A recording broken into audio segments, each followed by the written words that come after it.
The studio lights were hotter than usual, or maybe it just felt that way as the conversation veered off script in a way no one could fully pull back from. Dave Chappelle leaned back in his chair, one ankle resting on his knee, wearing that familiar half-smile that usually signaled a joke was coming. Bill Maher sat across from him behind the sleek desk, shuffling his cue cards more than necessary, his body language already tight.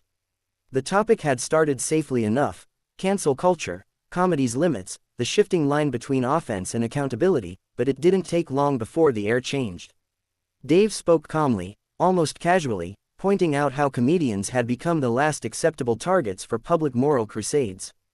The audience chuckled, relieved by his delivery, expecting a punchline to smooth things over. Instead, Dave paused. He looked around the studio, then back at Bill, and asked a simple question about who gets to draw the line and why that power always seems to shift depending on who's holding the microphone. Bill responded with a smirk, pushing back harder than usual, suggesting that Dave was playing the victim while still enjoying massive platforms and sold-out arenas. The smile on Dave's face didn't disappear, but it changed. It sharpened. He straightened in his chair and reminded Bill that platforms don't equal freedom when the rules change mid-sentence. A ripple of uneasy laughter moved through the audience, the kind that comes when people aren't sure whether to clap or brace themselves. Bill interrupted, leaning forward now, his voice firmer, accusing Dave of refusing to evolve with the times. Dave raised an eyebrow, letting Bill finish, then calmly pointed out that evolving often seemed to mean agreeing, and that comedy was supposed to challenge comfort, not protect it. The crowd reacted louder this time, some applause, some murmurs. Bill tried to redirect, joking about HBO lawyers having heart attacks, but Dave didn't take the off-ramp. He leaned forward, elbows on his knees, and said something quieter, slower, and far more cutting about hypocrisy among people who preach free speech only when it flatters them. The room went still. Even the band seemed unsure whether to react. Bill laughed once, sharply, then cut Dave off mid-thought. Dave talked over him, not shouting, but refusing to yield. For the first time all night, Bill's composure cracked. He reminded Dave whose show it was, emphasizing the word, "my," just a little too hard. Cameras caught Dave's expression shift completely now, no smile, no smirk, just focus. He nodded, as if acknowledging the point, then said that ownership didn't automatically make someone right. A collective gasp slipped out of the audience before anyone could stop it. Producers waved from off-camera, signaling to wrap it up, but neither man seemed willing to blink. Bill's tone rose, defensive and clipped, insisting the conversation move on. Dave leaned back again, folded his hands, and delivered one last line, measured, unapologetic, and devastatingly clear, about how real conversations get uncomfortable right before they get honest. It landed heavier than any joke he'd told all night. There was no laughter this time, just a low hum of tension buzzing through the studio. Bill stared at him for a beat too long. Then, with a tight smile that didn't reach his eyes, he gestured toward the wings. "All right," he said, forcing a laugh, "we're done here." The band awkwardly kicked in, clapping sounded uncertain and uneven, and Dave stood up slowly. He adjusted his jacket, gave a brief nod to the audience, not defiant, not apologetic, and walked off stage as cameras followed him for a split second longer than planned. The applause grew louder as he disappeared behind the curtain, not unanimous, but unmistakably real. And in that moment, everyone in the studio knew this wasn't just another heated interview. Something had cracked wide open, and there was no editing it away. Backstage, the air felt completely different from the polished tension of the studio. The moment Dave Chappelle stepped beyond the curtain, the muffled applause faded into a low, chaotic buzz of voices.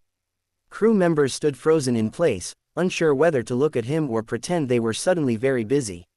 A production assistant whispered urgently into a headset, eyes wide, while another staffer stared at a monitor replaying the final seconds of the exchange, already aware that the clip would live far longer than the episode itself.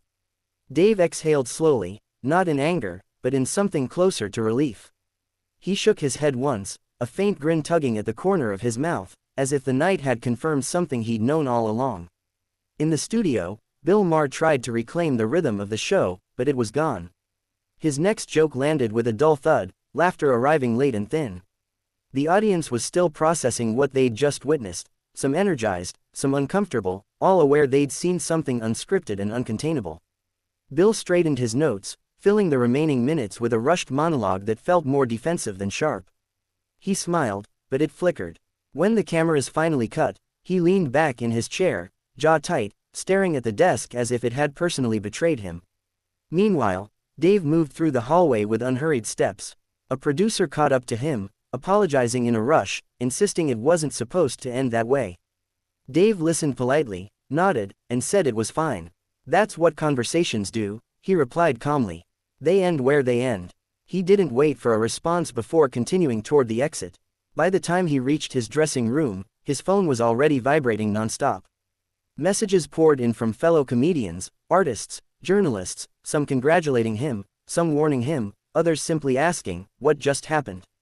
Outside the building, the story was mutating in real time. Clips flooded social media, sliced into fragments, stripped of context, then rebuilt with captions designed to inflame. Some declared Dave a hero who had exposed hypocrisy on live television. Others accused him of deliberately derailing the show to provoke outrage. Think pieces began forming before the episode even finished airing on the West Coast. Everyone seemed certain of what the moment meant, even though no one could agree on it. Dave didn't post. He didn't clarify. He didn't defend himself. He sat quietly for a few minutes, scrolling through reactions with the detached curiosity of someone watching a storm from behind glass. He knew how this cycle worked. Outrage would peak, sides would harden, and then the next controversy would come along. What lingered longer, he understood, was the discomfort, the unresolved feeling that something important had been said but not neatly wrapped up. Back in the studio offices, Bill met briefly with producers, voices low but sharp. There were concerns about sponsors, about headlines, about whether lines had been crossed. Bill insisted he'd been challenged, not censored, yet his irritation was unmistakable. He prided himself on being unfiltered, on welcoming uncomfortable conversations, but this one had slipped beyond his control. That fact gnawed at him more than any criticism online ever could. By morning, the moment had become cultural currency. Morning shows debated it, podcasts dissected tone and intent. Comedians weighed in with jokes and carefully worded praise. Critics argued over who had won, as if the exchange were a boxing match instead of a collision of egos, ideas, and power. Dave remained silent, letting others speak for him, misinterpret him, project onto him. Silence, he knew, could be louder than any rebuttal. Days later, when asked about the incident during a stand-up set, Dave finally addressed it, not directly, not defensively. He told a story about rooms, about who controls the lights, and about what happens when someone refuses to play their assigned role. The audience laughed, then grew quiet, then laughed again. That was his real response, delivered where he felt most honest. In the end, no one truly got kicked off a show. What got exposed was something deeper. The fragile boundary between free expression and control, between hosting a conversation and owning it.